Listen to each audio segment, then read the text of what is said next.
ನಿಮ್ಮ ಪಾತ್ರದ ಬಗ್ಗೆ ಹೇಳೋದಾದ್ರೆ ಇಡೀ ಸಿನಿಮಾದಲ್ಲಿ ಯಾವ ರೀತಿ ಕ್ಯಾರಿ ಆಗುತ್ತೆ ಅಂತ, ನಿಮ್ಗೆ ಎಷ್ಟು ಸ್ಪೆಷಲ್, ಏನ್ ಚಾಲೆಂಜಸ್ ಇತ್ತು ಈ ಸಿನಿಮಾದಲ್ಲಿ? ಚಾಲೆಂಜಸ್ ಅಂತೆಲ್ಲ ಏನು ಫೇಸ್ ಮಾಡಿರ್ಲಿಲ್ಲ. ಬಟ್ ಅದೇ ನನ್ನ ಕ್ಯಾರೆಕ್ಟರ್ ಒಂದು ಹಳ್ಳಿ ಸ್ಕೂಲ್ ಕಾಲೇಜ್ ಮತ್ತೆ ಕೆಲ್ಸಕ್ಕೆ ಹೋಗೋದು ಅಲ್ಲಿವರೆಗೂ ಕ್ಯಾರಿ ಆಗುತ್ತೆ.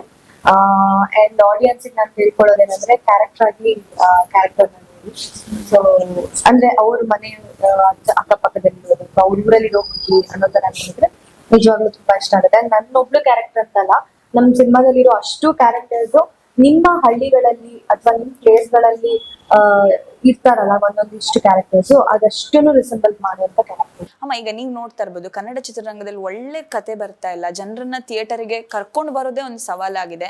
ಇಂಥ ಸಂದರ್ಭದಲ್ಲಿ ನೀವೊಂದು ಸ್ಟ್ರಾಂಗ್ ಡಿಸಿಷನ್ ತಗೊಂಡಿರೋದು ಹೇಗೆ ಅಂತ?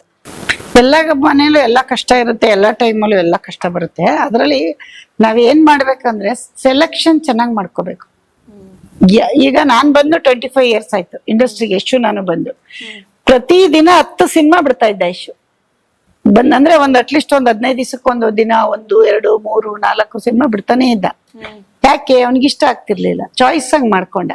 ಅರ್ಥ ಆಯ್ತಾ? ಅವನು ದುಡ್ಡು ಎಷ್ಟೋ ಸರಿ ಟೇಬಲ್ ಮೇಲೆ ದುಡ್ಡು ಇಟ್ಟು ಎತ್ಕೊಂಡು ಹೋಗಿದ್ದಾರೆ, ಬೈಕೊಂಡು ಹೋಗಿದ್ದಾರೆ. ನಾನು ಯಾಕೆ ಮಗ ಅಂದ್ರೆ, ಅಮ್ಮ ನೀನ್ ಸುಮ್ನಿರಮ್ಮ, ಸಿನಿಮಾ ವಿಷಯಕ್ಕೆ ಬರ್ಬೇಡ, ನನಗೆ ಗೊತ್ತು ನಾನು ಹೆಂಗ್ ಮಾಡ್, ಅದನ್ನ ಪ್ರೂವ್ ಮಾಡಿದ್ದಾನೆ.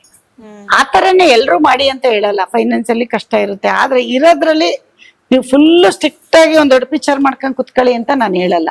ಸೆಲೆಕ್ಷನ್ ಖಂಡಿತ ಮಾಡ್ಬೇಕು. ನೀವು ಕಾಂಪ್ರೋ ಆಗ್ಬಾರ್ದು. ಕಾಂಪ್ರೋ ಆಗ್ಬಿಟ್ಟು ಬೇಗ ವಾಲ್ ಬಿಟ್ರೆ ನೀವೆಲ್ಲಾನು ಮಾಡ್ಬೇಕಾಗುತ್ತೆ. ಅವ್ರು ರೆಡಿಯಾಗಿ ಬರ್ಲಿ. ಈಗ ನಿಮಗ್ ಸಿನಿಮಾ ಮಾಡ್ಬೇಕು, ನಮಗ್ ಸಿನಿಮಾ ಮಾಡ್ಬೇಕಂದ್ರೆ ನಾವ್ ಕತೆ ರೆಡಿ ಮಾಡ್ಕೊಂಡ್ ಬನ್ನಿ ಅಂತ ನಾವ್ ಸ್ಟ್ರಿಕ್ಟ್ ಆಗಿ ಹೇಳಿದ್ರೆ ಅವ್ರು ಮಾಡ್ಕೊಂಡ್ ಬರ್ತಾರೆ. ಎಲ್ಲ ಚೇಂಜಸ್ ಮಾಡಿ ಅಂದ್ರೆ ಮಾಡ್ಬೇಕು ಡೈರೆಕ್ಟ್ರು. ಆ ಕೆಪಾಸಿಟಿ ನಮಗೂ ಇರ್ಬೇಕು. ಬರೀ ಡೈರೆಕ್ಟರ್ ಮಾಡಿದ್ದನ್ನ ಇಯರ್ಸ್ ಕೆಪಾಸಿಟಿ ಇದ್ರೆ ಮಾಡಬಾರ್ದು. ಎಲ್ರು ಸೇರ್ ಮಾಡಿದೀವಿ ನೋಡಿ, ನಾವೀಗ ಒಂದ್ ಸಿನಿಮಾ ಅಂತ ತಂದು ನಿಲ್ಸಿದೀವಿ. ಆ ತರನೇ ಎಲ್ಲ ಸೇರಿ ಟೀಮ್ ವರ್ಕ್ ಮಾಡ್ಬೇಕಿಲ್ಲಿ. ನಮ್ಮ ಎಷ್ಟು ಟೀಮ್ ವರ್ಕ್ ಮಾಡಿರೋದು. ನಮ್ ಪ್ರಶಾಂತ್ ನೀಲ್ ಇರ್ಬೋದು, ನಮ್ ವಿಜಯ್ ಸರ್ ಇರ್ಬೋದು, ನಮ್ಮ ಎಲ್ಲ ನಮ್ ಟೀಮಲ್ಲಿ ಕುತ್ಕೊಂಡು ಮಾಡಿದ್ದಕ್ಕೆ ಒಂದ್ KGF ಆಗಿರೋದು. ಅದು 8 ವರ್ಷ ಅವನು ಅದಕ್ಕೆ ತಪಸ್ ಮಾಡಿರೋದು. ಈ ಸಿನಿಮಾದಲ್ಲಿ ನೀವೇನಾದ್ರೂ ಕರೆಕ್ಷನ್ಸ್ ಹೇಳ್ತಾ ಇದ್ರಾ ಹೇಗೆ ಅಂತ? ಅಂದ್ರೆ ಕರೆಕ್ಷನ್ಸ್ ಹೇಳಿರೋದಕ್ಕಿಂತ ಬೇರೆ ಕೆಲವು ಮ್ಯೂಸಿಕ್ ಚೆನ್ನಾಗ್ ಮಾಡೋಣ, ಅಂದ್ರೆ ಮ್ಯೂಸಿಕ್ ಚೆನ್ನಾಗಿರ್ಬೇಕು ಮಾಡೋಣ ಅಂತ ಎಲ್ಲ ಹೇಳ್ತಾ ಇದ್ದೆ.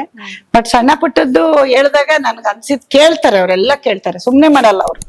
ಅಮ್ಮ ಹಿಂಗ್ ಮಾಡ್ತಾ ಇದ್ದೀನಿ, ಇಲ್ಲಿ ಡೈಲಾಗ್ ಬರ್ತಾ ಇದೆ, ಆಮೇಲೆ ಇವ್ರ ಹತ್ರ ಹಾಡಿಂಗ್ ಬರ್ತಾ ಇದೆ, ಹಾಡು ಕಳ್ಸೋರು.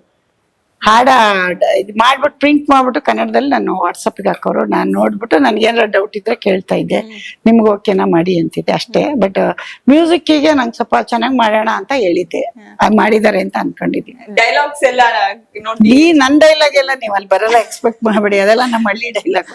ಆ ಸಿನಿಮಾ ಕತೆ ಏನ್ ಕೇಳುತ್ತೆ ಅದನ್ನ ಮಾಡಿದ್ದಾರೆ, ಆ ಕತೆಗೆ ತಕ್ಕಾಗಿ ಮಾತಾಡಿದ್ದಾರೆ.